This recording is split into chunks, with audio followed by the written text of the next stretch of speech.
or manipulate. So people also wanted to go there and be able to see it once and for all. And the third reason, of course, is that it seems generally at that time, Nigerians wanted to make a statement that incumbency could not be a reason for returning somebody into office. There was this yearning desire, for a change, to experience something new.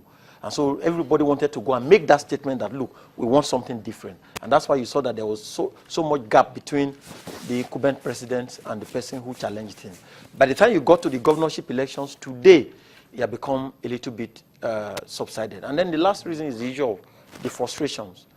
People get weary, in this issue of card readers, this issue of the period between which you do accreditation and then the period between which you cast your vote. Totally about 8 hours at a polling unit. It's a lot of sacrifice to pay. To leave your house at 8 a.m., get accredited, you wait, and then you wait till about 1:30 p.m. before you start the voting. After the voting, you wait for results to be counted. It takes a lot on their part. So they got frustrated with this card reader thing and said, look, I better stay at home. Okay, GT, do you feel that the Nigerian voting system is too cumbersome, and that's the reason why people, after the presidential election, seem to have lost steam? Not only cumbersome, it's also very laborious. Every election cycle, you see that politicians, election activists keep exhorting voters, encouraging them, asking them to toil, to elect their leaders. That no sacrifice is too much to make for democracy and all that.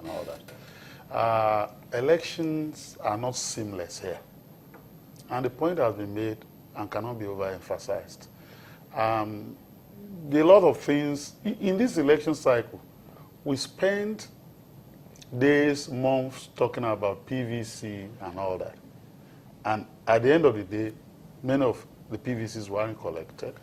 Okay. At the end of the day, some other people couldn't collect their PVCs. All right, I'm afraid we'll have to just go to break again now. But we'll return and then bring you another perspective on our review and looking ahead for these elections. Join us again.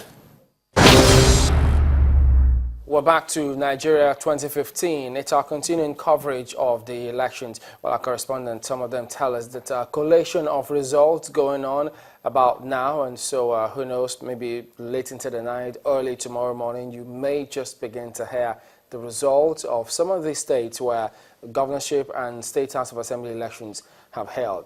But we'd like you to get across to us, if you'd like to, that Nigeria 2015 at channelstv.com. That's the email address that you can reach us. And then any of the Twitter handles there might as well do. So afterwards, we'd like to remind our viewers in the United Kingdom that Channels Television is now broadcast there. It's known as Channels 24. The station can be watched on Sky Channel 575. Well, keeping our focus on the governorship and state houses of assemblies elections going on today, let's take a look at some of those states where elections were held. We'll start now with Abia.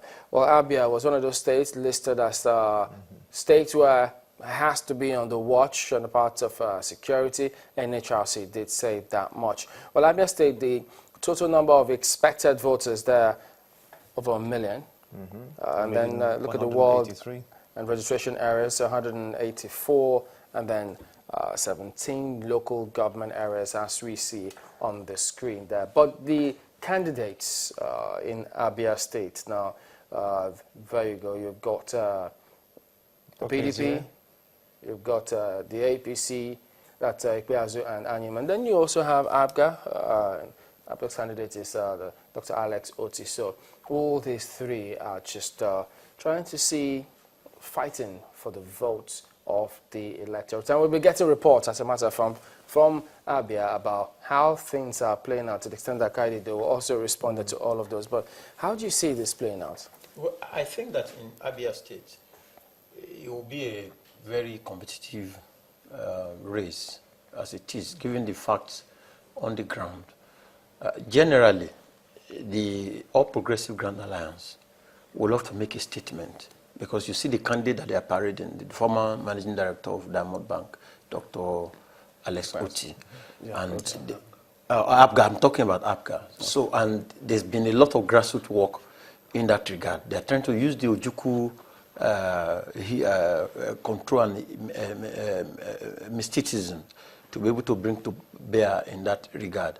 But you know that currently in APGA, there's this theory that the governor seem not to have performed, general theory. And so you see that towards the end of this election, the former governor, Oji Uzokalu, his close allies, his mom, all the people have ported and defected to the APC suddenly. And so you see that in that regard, there's a lot of effort that will come from that region to APC. But then the PDP seems to be the party on the ground. If you judge by the outcome of the presidential election on March 28, they won the state clearly. And don't forget that Abia State is also an oil-producing state. So in terms of economic resources, there's a lot coming out in that regard. But between the three major contenders, there's going to be a lot of keen contest, rather. So it's too early in the day to be able to say it will go this way. But I think generally it's a race between the APGA and the People's Democratic Party. Well, GT, the next is Adamawa State. The number of cards collected there was 1,381,571, as you can see, just across the board there, bringing it up to about 88.62% collection rate for Adamawa State. We have our correspondent there who spoke to us earlier, Larry Lasisi. Of course, he said that peace was generally recorded across Adamawa State and there weren't any reports of violence or ballot box snatching as we saw in some other states.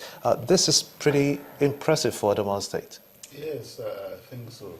Particularly against the backdrop of what the outgoing governor has said before the election. He didn't have faith in the possibility of the election holding at this stage. He was the one who called on INEC to postpone the election. And he was playing on the issue of security and all that and all that. But now the presidential election held likely without incidents, and now you've had the governorship election being contested today. Now, the two leading candidates again, as indeed in many parts of the country,